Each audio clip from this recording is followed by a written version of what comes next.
पाहताय महाराष्ट्रातील सर्वात जलद news network Maharashtra police news 24। Shri Ramnavami उत्सव समिती माणगाव तर्फे श्री रामनवमी शोभायात्रा उत्साहात।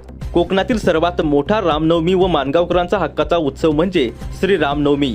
श्री रामनवमी उत्सव समिती माणगावच्या विद्यमाने गुरुवार 26 मार्च 2026 रोजी श्रीराम रक्षा स्तोत्र पठण सकाळी झाल्यानंतर अयोध्यावरून आणलेल्या श्रीरामाच्या मूर्तीवर अभिषेक करण्यात आला।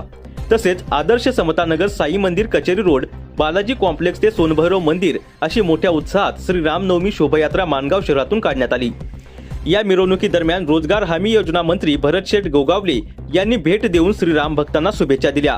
अयोध्या श्रीराम मूर्ती पालखी दर्शन, भव्य श्रीराम मूर्ती, छत्रपती शिवाजी महाराज भव्य मूर्ती, विठ्ठल रखुमाईची भव्य मूर्ती, महाबली हनुमान वेशभूषा, नरसिंह अवतार वेशभूषा, समस्त वारकरी संप्रदाय माणगाव, सिवोट ढोल पथक, क्लास डीजे आणि लाइटिंग तसेच फायरवर्क हे शोभायात्रेचे विशेष आकर्षण ठरले।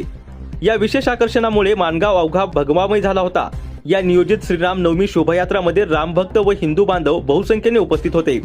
सोनभैरव मंदिर खांदाड येथे महाआरती व महाप्रसाद झाल्यानंतर या भव्य दिव्य कार्यक्रमाची सांगता करण्यात आली।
महाराष्ट्र पोलीस न्यूज 24 साठी रायगड जिल्हा संपादक उत्तम तांबे।